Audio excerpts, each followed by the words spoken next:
주님의 평강으로 늘 감사하는 성도님들 되시기를 주님의 이름으로 축복합니다. 네, 민수기 19장 1절에서 10절 말씀, 오늘 하나님께서 우리에게 허락하신 말씀입니다. 민수기 19장 1절에서 10절 말씀, 구약성경 227면에 있습니다. 민수기 19장 1절에서 10절 말씀입니다. 네, 교독해서 읽도록 하겠습니다. 여호와께서 모세와 아론에게 말씀하여 이르시되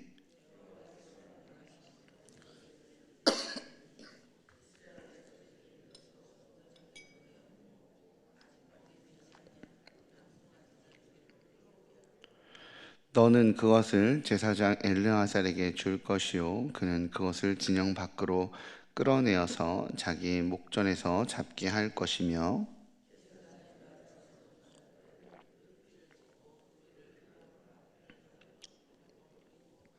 그 암소를 자기 목전에서 불사르게 하고 그 가축과 고기와 피와 똥을 불사르게 하고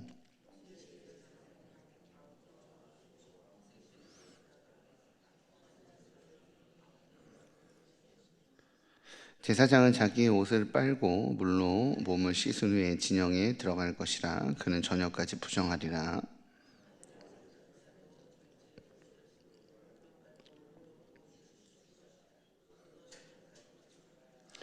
이에 정결한 자가 암송아지 채를 거두어 진영 밖 정한 곳에 둘지니 이것은 이스라엘 자손 회중을 위하여 간직하였다가 부정을 씻는 물을 위해 간직할지니 그것은 속죄제니라. 암송아지의 죄를 거둔 자도 자기의 옷을 빨 것이며 저녁까지 부정하리라. 이는 이스라엘 자손과 그 중에 거류하는 외인에게 영원한 율례니라. 아멘. 네, 인터넷에서 우연히 본 글인데요. 재밌기도 하고 오늘 본문에서 나오는 내용과 조금은 제 생각이 방향성이 좀 비슷한 느낌이 좀 있어서 한번 퍼와 봤습니다. 제목은 천지창조 핸드폰 편입니다. 하나님께서 천지를 창조하셨습니다. 그리고 아홉째 날 핸드폰을 창조하셨습니다. 그리고 아주 흐뭇해 하셨습니다. 그리고 그 등에 배터리를 불어 넣으셔서 전원이 들어오게 하셨습니다. 또 엄청난 양의 메모리를 주시고 그 액정에 너는 내 것이라 라는 인사말을 넣으시고 매우 만족해 하셨습니다. 하나님께서는 다른 것은 다 해도 되지만 동산 중앙에 있는 정보를 알게 하는 업그레이드 어플은 접속해서는 안 된다. 그리하면 내가 정녕 죽으리라 하셨습니다. 하나님께서 창조하신 것 중에 문자 메시지가 가장 교활하여 문자 스미싱을 하곤 했습니다. 어느 날 핸드폰에 문자가 왔습니다. 정령 접속하면 죽는다 했느냐? 접속하면 방대한 양의 정보를 얻으리라. 이 스팸 문자를 받은 핸드폰은 하나님께서 접속하지 말라라고 하신 어플에 접속해버리고 말았습니다. 그리고 곧 자신이 벌거벗었다는 사실을 알고 이것저것에 스티커를 구해서 붙였습니다. 하나님께서도 화가 나셨지만 참으시고 가죽 케이스를 만들어 입혀 주셨습니다.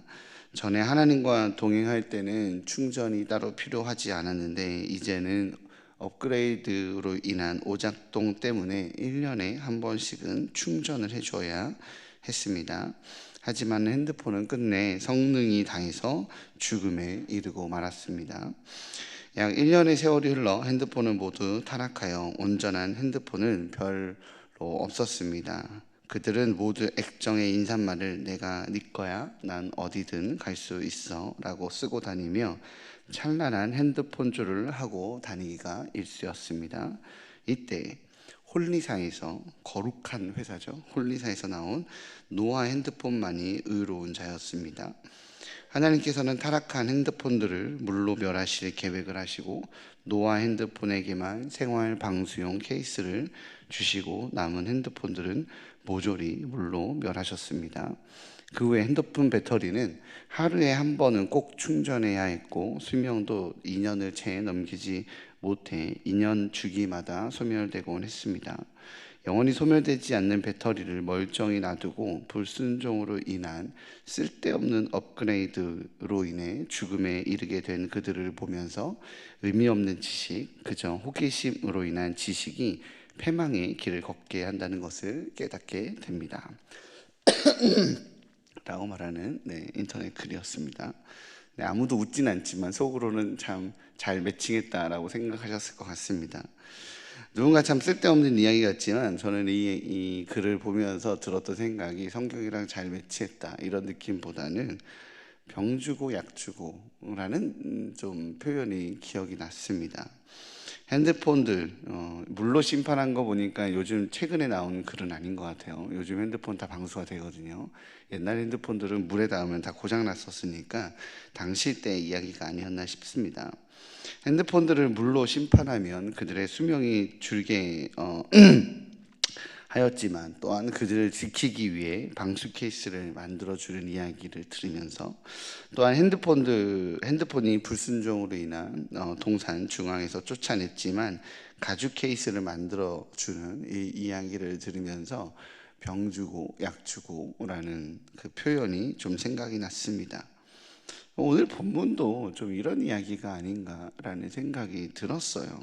오늘 본문의 내용은 여호와 하나님께서 모세와 아론을 불러서 온전하여 흠이 없고 아직 멍에를 매지 아니한 붉은 암송아지를 통해서 이스라엘을 정결케 하는 이야기입니다. 특별히 19장인 오늘 본문은 정결법 중에서도 인간의 사체와 죽은 시체와 접촉하였을 때 생겨나는 이 의식적인 부정을 씻기 위한 정결용 제물의 제조 및 사용법을 알려주고 있는 것입니다. 앞서 정결법 모음집이라고 이야기할 수 있는 레위기에서는 제사장들의 정결 유지 명령을 보도했다라면 오늘 본문은 제사장뿐 아니라 제사장을 대상으로만 하나님께서 레위기에서 명령하셨는데 오늘 본문은 제사장뿐 아니라 일반 모든 백성들이 인간의 사체와 접촉했을 때 그 부정함을 씻게 하고자 하는 의도로 오늘 본문을 기록했습니다. 왜 하나님은 레위기에서와는 다르게 모든 백성들을 정결케 하는 이런 방법을 알려주셨을까요? 왜 제사장들을 대상으로 했었던 정결법을 백성 전체를 대상으로 지키라고 확장했어야만 했을까요? 이유는 16장에 있었던 고라 일당의 반역 사건 때문입니다. 이 사건으로 15,000명의 집단 사상자가 발생하게 되었습니다. 이로 인해 이스라엘이 부정에 노출되는 위험이 모든 백성들이 사체와 접촉하게 되는 부정에 노출되는 위험이 발생했기 때문에 하나님께서는 인간의 사체와 관련된 이 의식적인 부정의 해결책을 오늘 제시하시는 것입니다. 참 병주고 약주는 모습입니다. 징계하시고 회복할 방법을 알려주시는 것입니다. 그러면 제사의 방식은 어떤가요? 2절과 3절입니다. 같이 읽어보겠습니다. 2절에서 3절 시작. 여호와께서 명령하시는 법의 율례를 이제 이르노니 이스라엘 자손에게 일러서 온전하여 흠이 없고 아직 멍에를 매지 아니한 붉은 암송아지를 내게로 끌어오게 하고 너는 그것을 제사장 엘르아살에게 줄 것이요 그는 그것을 진영 밖으로 끌어내어서 자기 목전에서 잡게 할 것이며. 아멘. 제사의 방식은 온전하여 흠이 없고 아직 멍에를 매지 아니한 붉은 암송아지를 진영 밖에서 잡습니다. 붉은 암송아지는 온전하여서 생명력이 넘치는 그 모습을 바로 붉은 암송아지라고 표현하는 것입니다. 보통의 속죄 제물은 수송아지나 순념소나 혹은 양입니다. 그러나 전 이스라엘을 대상으로 한 이 근본의 속죄제는 가장 생명력 있는 붉은색의 단 한 번도 밭일을 맡아본 적이 없어서 멍에를 단 한 번도 맨 적이 없는 암송아지입니다. 제사는 그의 각을 떼고 내장을 꺼내어 제단에 불사르는 것이 아닙니다. 이 암송아지를 진영 밖으로 끌어내어서 잡아 죽임을 당하게 하는 것입니다. 우리는 이 붉은 암송아지가 누구를 상징하는지 모두 압니다. 바로 예수 그리스도입니다. 누구보다도 생명력 있고 멍에를 맨 적이 없는 순전하시고 온전하신 분이신 우리 예수님께서 하나님을 반역하여 돌아선 모든 인간들을 대신하여 진영 밖에서 죽임을 당하신 바로 그 십자가 사건을 예표하고 있는 것입니다. 그리고 이 물을 사람들에게, 백성들에게 사용하는 방법은 우슬초로 묻혀서 뿌리는 방식이었습니다. 이 거룩한 물을 만드는 방법은 암송아지의 백향목에 깨끗하고 정결하고 만드는 방법은 굉장히 복잡하고 굉장히 어렵고 아주 귀중한 재료들을 사용해야 했지만 사용하는 방법은 우슬초로 묻혀서 뿌리면 됩니다. 우슬초는 백향목이나 이런 나무들과는 다르게 굉장히 값싼 나무입니다. 담벼락에서 자라는 관목이에요. 이 관목을 아주 흔하게 구할 수 있는 이 관목을 다윗은 그 피에 뿌려서 자기 자신에게 묻혀서 정결하게 해달라고 했습니다. 예수님께서 십자가에 달려 돌아가실 때 사람들은 그것에 신포도주를 묻혀서 예수님의 입술에 대게 하곤 했습니다. 매우 쉽게 어디서든 흔하게 구할 수 있는 것입니다. 우리 예수 그리스도, 우리를 정결케 하시는 예수 그리스도의 희생은 고결하고 존귀하며 온전하고 특별합니다. 그러나 그 예수 그리스도의 십자가의 은혜를 누리는 방법은 아주 흔한 우슬초로 그 피에 묻혀 뿌려서 거룩하게 했던 것처럼 예수 그리스도의 피가 우리에게 적용되는 방법은 아주 흔합니다. 아주 쉽습니다. 예수님은, 하나님은 말씀을 통해서 너희들이 거룩하게 하기 위해서, 정결하게 되기 위해서 저 높은 산을 향해 가야 된다라고 말하지 않습니다. 저 깊은 계곡은 찾아야 된다라고 말씀하지 않습니다. 그 약을, 이 귀한 약을 사용하고 구하기 위해서는 너희들이 40일의 금식 기도를 하며 온전한 도를 쌓아야 된다라고 말하지 않습니다. 집에서든 교회에서든 있는 곳에서 회개만 하면 됩니다. 예수 그리스도를 그저 신뢰하고 그 귀하고 거룩하게 만드는 그 피를 아주 흔하게 구할 수 있는 우슬초로 몸에 뿌렸던 것처럼 우리는 이 피를 사용하기 위해 이스라엘에 직접 가지 않아도 되고 높은 산에 올라가지 않아도 되며 아주 대단한 돌을 닦지 않아도 됩니다. 그냥 있는 자리에서 그 피를 인정하고 회개하고 기도하면 그 예수 그리스도의 피는 우리에게 적용됩니다. 하나님은 이렇게 예나 지금이나 동일한 모습으로 우리에게 나타나십니다. 또한 대하십니다. 이스라엘 백성들이 하나님을 반역하여 당을 짓고 악을 행하며 하나님의 인도하심을 거절했을 때 하나님은 그들을 징계로 벌하셨습니다. 그러나 그들을 그 죽음에 내버려 두지 않으시고 다시 구원하셨습니다. 우리 역시 하나님을 떠나 사망에 이르게 되는 죄인의 신분이 되었습니다. 하나님을 떠나는 것, 하나님께 반역하는 것은 이와 같이 사망에 이르게 되는 것입니다. 그러나 하나님은 예수 그리스도를 통해 우리를 살리시고 구원하셨습니다. 예나 지금이나 동일하게 병주고 약주는 하나님 같습니다. 미국 뉴욕에 라가디나라는 공항이라는 곳이 있다고 합니다. 제가 직접 가보진 않아서. 이 공항의 이름은 뉴욕 시장을 2번 지내 라가디아의 이름을 따서 지었습니다. 그는 판사 시절 거지 노인이 남의 가게에서 빵을 훔친 죄에 대한 재판을 맡았다고 합니다. 그는 노인의 죄에 대하여 판결을 내렸습니다. $50의 벌금형이었습니다. 생계형 범죄였지만 무죄를 선언하면 이 생계형 범죄를 허용하는 상황이 되어 버리기에 그는 단 $1도 없는 노인에게 $50의 벌금형을 내린 것입니다.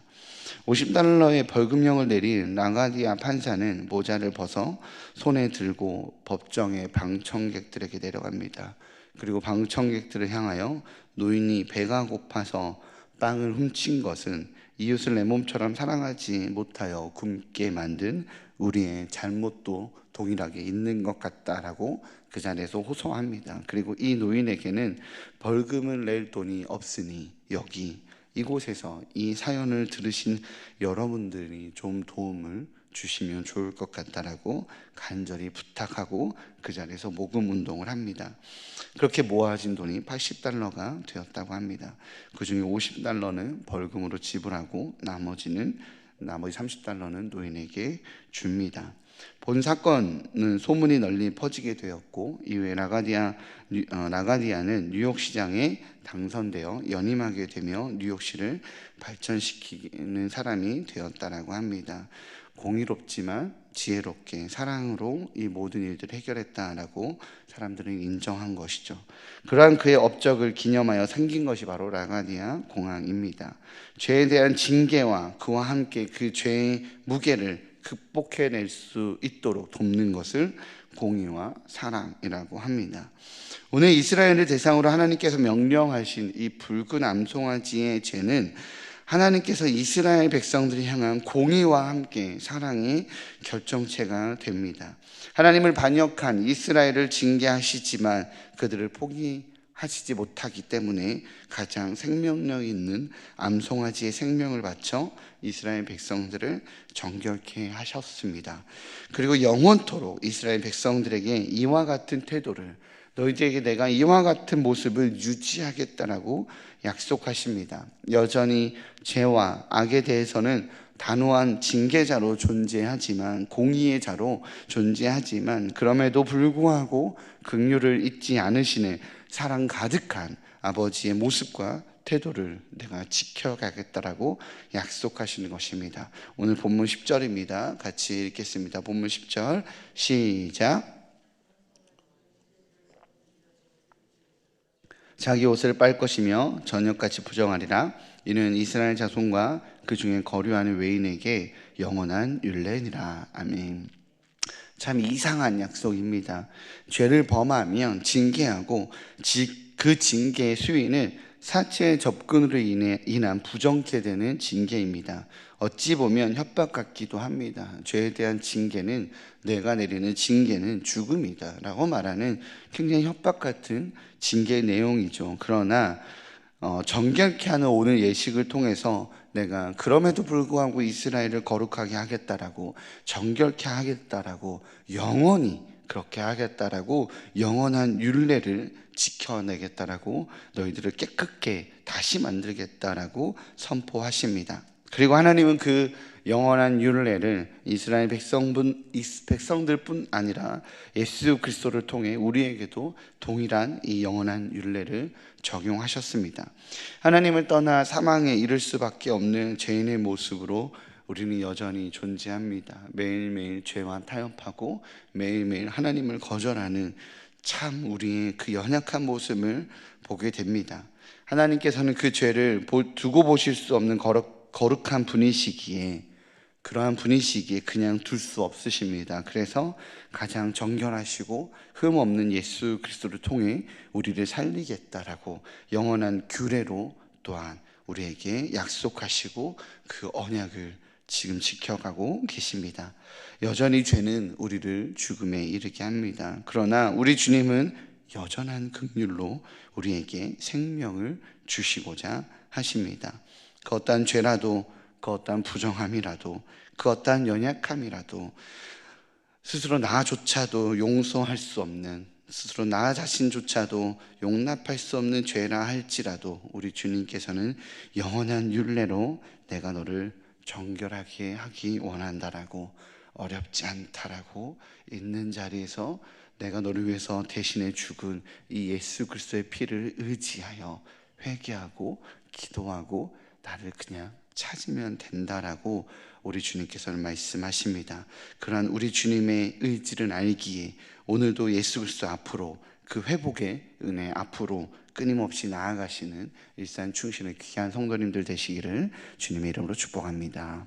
기도하겠습니다. 사랑의 주님, 우리는 여전히 죄인입니다. 오늘도 그렇게 어제도 주님, 우리는 죄와 타협했고 게으름과 타협했으며 주님을 의뢰하고 신뢰함으로 주님께 나아오기보다는 두려움과 욕심과 죄와 절망으로 그 하루를 낭비하지는 않았는지요.